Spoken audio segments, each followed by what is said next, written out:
I am Shaukat Hussain from MPhil Scholar, government university Dera Ismail Khan.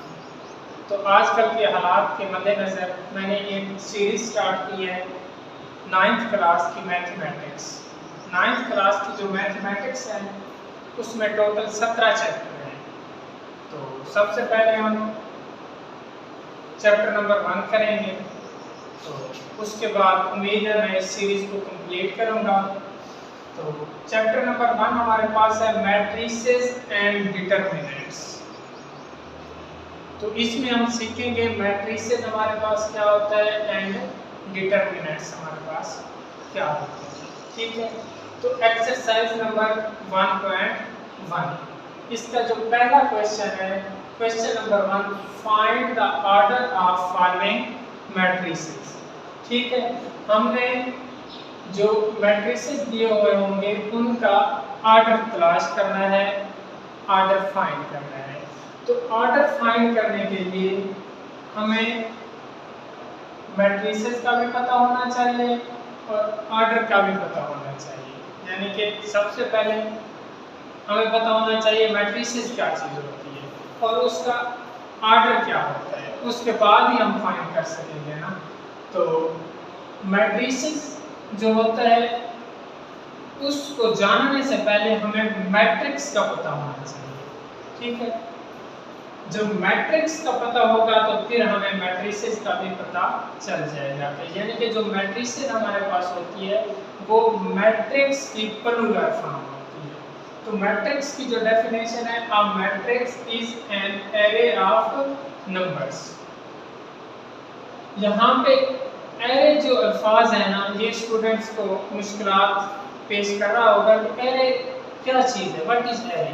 जो array हमारे पास होता है ना, तो वो हमारे पास किसी भी चीज़ को अगर हम एक तरतीब के साथ लिख लेते हैं तो वो हमारे पास क्या बन जाता है, एरे बन जाता है। यहाँ पे देखें मैंने ये एग्जांपल लिखी हुई है 2 3 4 5 3 6, यानी कि ये 2 के बाद स्पेस है, फिर 3 है, 4 के बाद स्पेस है, फिर 5 है, 3 के बाद स्पेस है, फिर 6 है। ये एक हमारे पास क्या चीज़ है, तरतीब के साथ लिखा हुआ है। तो ये हमारे पास क्या बन जाएगा, अरे बन जाएगा। तो अगर इस अरे के बाहर हम बॉक्स ब्रैकेट लगा लें, ये जिसको बड़ी ब्रैकेट कहते हैं वो लगा लें, तो वो हमारे पास क्या बन जाएगा, मैट्रिक्स बन जाएगा। ठीक है, तो अब हमें पता होना चाहिए कि हमारे पास ऑर्डर क्या चीज़ है। तो ऑर्डर तलाश करने के लिए पहले हम ऑर्डर की डेफिनेशन देखेंगे। The number of rose and column that a matrix has is called its order. यानी कि किसी भी मैट्रिक्स के अंदर जितनी रोज और कॉलम्स की तादाद होती है वो हमारे पास क्या होता है, ऑर्डर होता है। ठीक है, अब जहाँ पे हमारे पास एक और चीज़ मिल गई, बल्कि दो चीज़ें मिल गई, रोज और कॉलम। अब हमें रोज का भी पता होना चाहिए, कॉलम का भी पता होना चाहिए। किसी भी मैट्रिक्स के अंदर जब हमें रोज और कॉलम का पता होगा तब हम उसका क्या कर सकेंगे, ऑर्डर तलाश कर सकेंगे। तो रोज हमारे पास क्या चीज़ होती है, इन मैट्रिक्स के अंदर the entries presented in horizontal way is called rows। ठीक है, कि मैट्रिक्स के अंदर जितनी भी एंट्रीज होती हैं उसमें जो हॉरिजॉन्टल एंट्रीज होती हैं वो हमारे पास क्या होती हैं, रोज होती हैं। ठीक है, इसमें एग्जांपल मैंने दी हुई है, ये 2 0, ये रो नंबर 1, ये 3 और 7, ये रो नंबर 2, क्योंकि इसको हमने हॉरिजॉन्टल वे के साथ प्रेजेंट किया हुआ है। अब हमारे पास क्या है, कॉलम। तो कॉलम की डेफिनेशन इस तरह है, in matrix the entries presented in vertical way. कि मैट्रिक्स के अंदर अगर जो हमारे पास एंट्रीज होती हैं उसको हम वर्टिकल वे के साथ लिखें तो वो हमारे पास क्या बन जाता है, कॉलम बन जाता है। तो ये मैंने एग्जांपल दी हुई है 5 3 -1 2, ये वर्टिकल पहली लाइन, ये वर्टिकल दूसरी लाइन, तो ये हमारे पास फर्स्ट कॉलम बन जाएगा, ये हमारे पास सेकंड कॉलम बन जाएगा।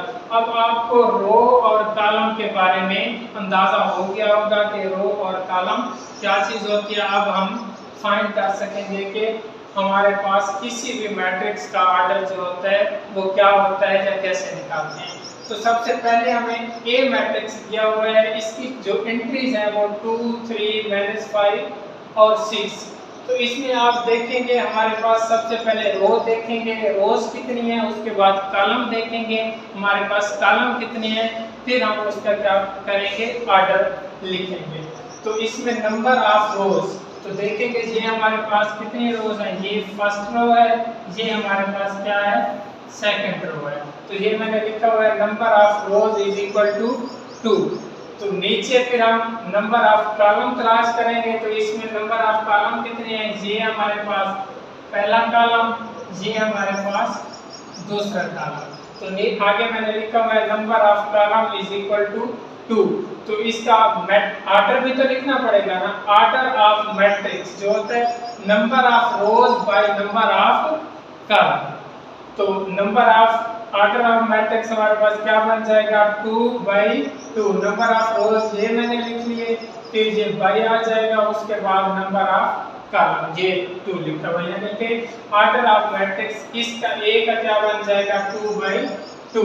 अब हमारे पास है बी, तो इसका हम ऑर्डर तलाश करेंगे, देखेंगे बिल्कुल सेम है, ये इसमें कितनी रोज हैं 2 रोज हैं, कॉलम कितने हैं, कॉलम में भी इसमें 2 है। तो इसका भी हमारे पास ऑर्डर क्या बन जाएगा, order of matrix is equal to 2/2। ये थोड़ा सा डिफरेंट है, सी है, इसमें एंट्री जो है 2 और 4 है। तो देखेंगे इसमें हमारे पास रोज कितनी बन रही है, रोज हमारे पास सिर्फ 1 बन रही है। तो यहाँ पे मैंने लिखा हुआ है number of rows is equal to 1। इसमें कॉलम कितने बन रहे हैं, ये हमारे पास 2 बन रहे हैं, ये फर्स्ट वाला और ये हमारे पास सेकंड वाला।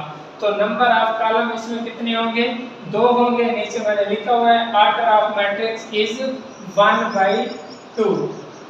मींस के जो सी का ऑर्डर होगा, सी मैट्रिक्स का ऑर्डर होगा वो 1/2 बन जाएगा। नीचे हमारे पास है डी, ये उससे थोड़ा सा डिफरेंट है, ये देखें इसकी जो एंट्रीज हैं 4, 0 और 6 हैं। तो सबसे पहले हमने इसकी रोज तलाश करनी है, इसमें कितनी रोज हैं, इसमें 3 रोज हैं, ये फर्स्ट वाली, ये सेकंड वाली और ये हमारे पास थर्ड वाली। तो इधर मैंने लिख दिया number of rows is equal to 3।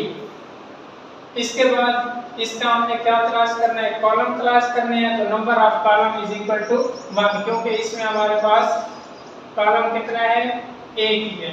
So order of matrix is equal to 3/1। इसके नीचे ई हमें दिया हुआ है, ये उससे भी थोड़ा सा डिफरेंट है, A D B E C F, ये हमारे पास ए की एंट्रीज हैं। इसके हमने नंबर ऑफ रोज तलाश करनी है और नंबर ऑफ कॉलम तलाश करनी है। नंबर ऑफ रोज हमारे पास कितनी है, 3 है, ये फर्स्ट, ये सेकंड और ये हमारे पास थर्ड। और नंबर ऑफ कॉलम हमारे पास कितने हैं, 2 है, ये फर्स्ट वाला और ये हमारे पास सेकंड वाला।